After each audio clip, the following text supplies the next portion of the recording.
1.25 مرتبہ آیت کریمہ پڑھنے کی شرعی حیثیت کیا ہے؟ تعداد کم یا زیادہ ہونے پر کیا گناہ ہوتا ہے؟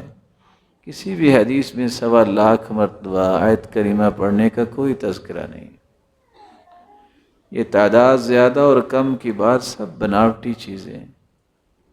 حدیث صرف یہ کہتی ہے دعاء ذی-النون، لا الہ الا اللہ، لا الہ الا انت سبحانک انی کنت من الظالمین۔ یہ کلمات اتنے مبارک ہیں، لم یدع بها رجل قط الا استجاب اللہ لہ۔ یہ کلمات پڑھ کے بندہ جو بھی دعا کرتا ہے اللہ اسے قبول کر لیتے۔ کسی حدیث میں 1.25 کا تذکرہ نہیں۔ یہ انسانوں کی بناوٹی باتیں انسان کو پریشان کرتی۔ پریشانی آئی نا، کم کریں گے تو گناہ نہیں ہوگا، جب حدیث میں آیا ہی نہیں ہے تو گناہ کس بات کا؟ اور یاد رکھنا، یہاں میں ایک گزارش کر دوں آپ سب کے سامنے، بعض لوگ شرعی علاج کرتے وقت بھی غلطی کر جاتے ہیں۔ الرقیہ الشرعیہ، شرعی دم کروانا جائز ہے۔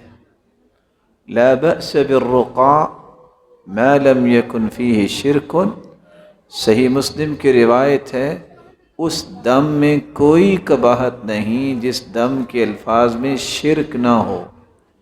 اعرضوا علی رقاکم، جو تم دم کرتے ہو مجھے سناؤ۔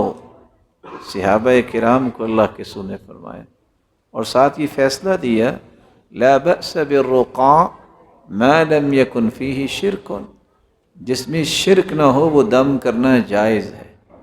خود اللہ کے رسول سیدنا حسن و حسین کو دم کیا کرتے تھے۔ کان یعوذ الحسن والحسین، وہ دم کرتے جو ابراہیم علیہ السلام اپنے بیٹوں کو دم کیا کرتے۔ وہ کون سا دم تھا؟ جو جبریل نے آ کے سکھایا۔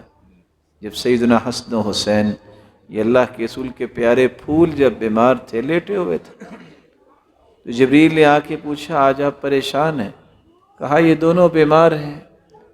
تو کہا میں دم ہی تو لے کے آیا، ان کو دم کیجئے۔ اعیذکما بکلمات اللہ التامہ من کل شیطان وہامہ ومن کل عین لامہ۔ یہ دم کیا اور دونوں ہی اٹھ کے کھیلنے لگ گئے۔ صبح و شام اپنے بچوں کو یہ دم کیا کریں، اس سے ہر قسم کی شیطانیت جو ہے، جو کسی کی نظر بد ہے، اس طرح کی چیزوں سے بچے محفوظ رہتے ہیں۔ یہ بچے امانت ہوتے ہیں والدین کے پاس، جہاں آپ صبح و شام اس کی خوراک کا بندوبست کرتے ہیں، اس کے لباس کا بندوبست کرتے ہیں، انجیکشن اور ٹیبلٹ اور سیرپ کا خیال رکھتے ہیں، شاید کہ اگر ان دعاؤں کو آپ یاد کر لیں اور روزانہ سے کریں تو بہت ساری چیزوں سے جان چھوٹ جائے گی۔ لیکن دوسری بات یاد رکھیں، تعداد کا متعین کرنا یہ کسی حدیث میں نہیں آیا 1.25 1.5 لاکھ 4 لاکھ، یہ لوگوں کی بنائی ہوئی باتیں ہیں۔ زیادہ سے زیادہ یہ کہہ سکتے ہیں، جس طرح ڈاکٹر کے پاس جائیں تو وہ کہتا ہے کہ آپ یہ ٹیبلٹ 2 صبح لے لیں اور یہ کیپسول 2 رات کو لے لیں، کسی حدیث میں نہیں آیا، تجربہ ہے کہ ایسا کرنے سے ٹھیک ہو گیا۔ تو آپ کہہ سکتے ہیں میں نے ایک تجربہ کیا، اتنی مرتبہ پڑھا تو اللہ نے مہربانی کر دی، حدیث میں نہیں آیا ایسا۔